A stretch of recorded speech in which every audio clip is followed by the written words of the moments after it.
प्यारे छात्र छात्राओं, जैसा कि आप जानते हैं कि कोरोना वायरस के संक्रमण के चलते कोचिंग संस्थान, समस्त शिक्षण संस्थान, जिम, लाइब्रेरी इत्यादि को बंद करने का सरकार ने निर्णय लिया है और इस संक्रमण को हमें हराना भी है। इसके लिए सरकार के निर्देशों का हमें पालन करना अत्यंत आवश्यक है।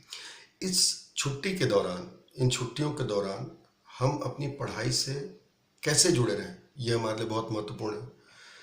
इस दौरान हम एक जो हम पहले पढ़े हुए उन विषयों को रिवाइज कर सकते हैं, उनके लेखन का अभ्यास कर सकते हैं। दूसरा, हम इन दौरान निबंध के कुछ टॉपिक्स को तैयार कर सकते हैं। तीसरा, हम आगे के टॉपिक्स को पढ़ने के लिए किताबों का सहारा भी ले सकते हैं।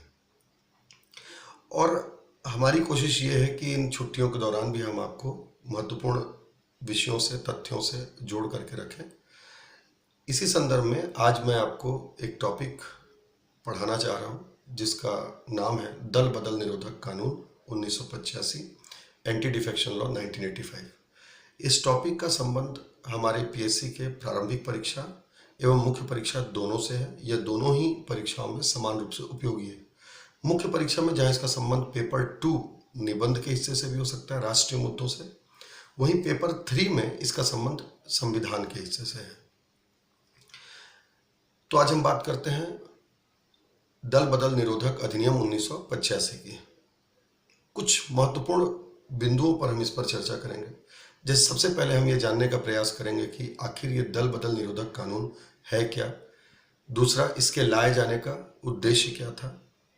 तीसरा, इस अधिनियम का दुरुपयोग कैसे हो रहा है। चौथा, इस अधिनियम के लाभ क्या हैं। पांचवा, इस अधिनियम की सीमाएं क्या हैं और इस अधिनियम को बेहतर बनाने के लिए सुझाव क्या हो सकते हैं। हम इन बिंदुओं पर इस पर चर्चा करेंगे।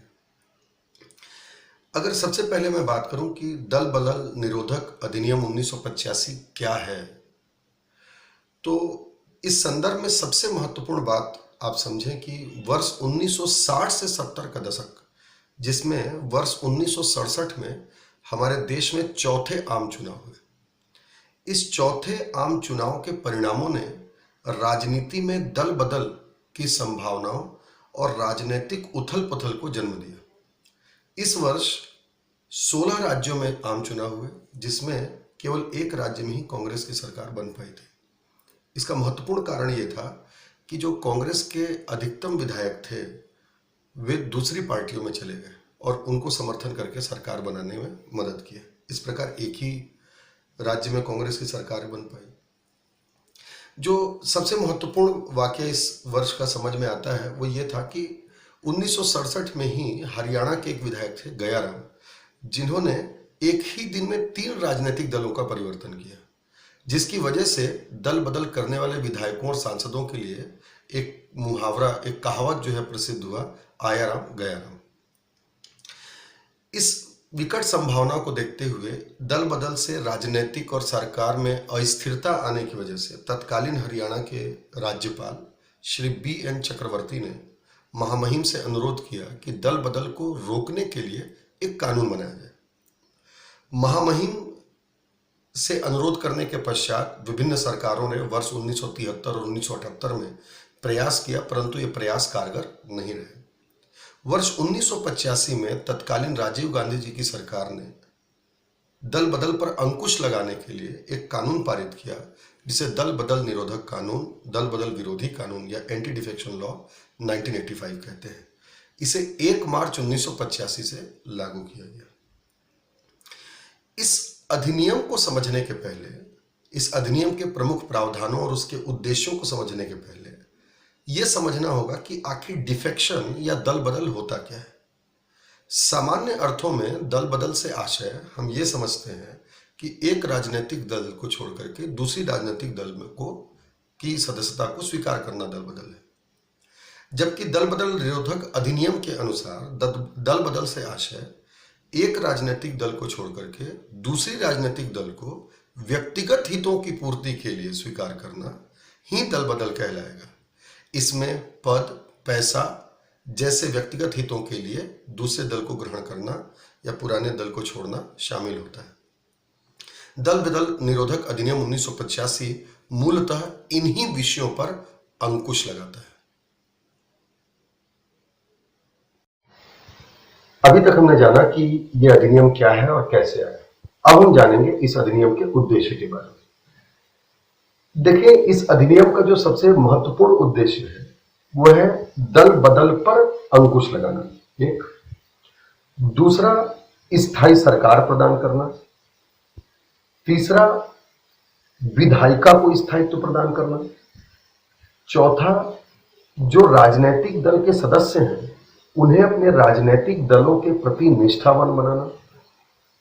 पांचवा, इसका महत्वपूर्ण उद्देश्य यह है कि दल बदल करने की वजह से या विधायकों के द्वारा स्वहित में, व्यक्तिगत हित में और सांसदों के द्वारा यदि त्यागपत्र दे दिया जाता है तो जो अनियमित चुनाव होते हैं, अनियमित चुनाव से होने वाले खर्चों के बोझ को कम करना प्रमुख उद्देश्यों में इसमें शामिल है। इसके पश्चात हम अगर इस अधिनियम के प्रमुख प्रावधान के बारे में देखें तो देखें, 52वें संविधान संशोधन 1985 से संविधान में 10वीं अनुसूची को जोड़ा गया। इस 10वीं अनुसूची में दल बदल निरोधक कानून 1985 को शामिल किया गया। यह कानून संविधान के 4 अनुच्छेदों से संबंधित है। सबसे पहले संविधान का अनुच्छेद 101, संविधान का अनुच्छेद 102, संविधान के अनुच्छेद 190 और संविधान का अनुच्छेद 191। ये 4 अनुच्छेद इस अधिनियम से प्रभावित होते हैं। जहां 101 और 102 का संबंध संसद के संदर्भ में है, वहीं 190 और 191 का संबंध विधानमंडलों के संदर्भ में। 101 में संसद सदस्यों की रिक्तियों के बारे में बताया गया है। 102 में संसद सदस्यों की अयोग्यता के बारे में बताया गया। वही चीजें क्रमशः 190 और 191 में विधानमंडल के सदस्यों के लिए बताई गई है। इसका प्रमुख प्रावधान की अगर बात करें तो यह अधिनियम प्रमुख रूप से दल बदल करने वाले विधायकों और सांसदों को अयोग्य घोषित करता है दल बदल के आधार पर। इसके प्रावधानों को हम 2 हिस्सों में प्रमुख तौर पर बांट कर देख सकते हैं। एक, कि इस अधिनियम में के अंतर्गत एक विधायक या एक सांसद कब अयोग्य घोषित होगा। दूसरा, कब वह अयोग्य घोषित नहीं होगा।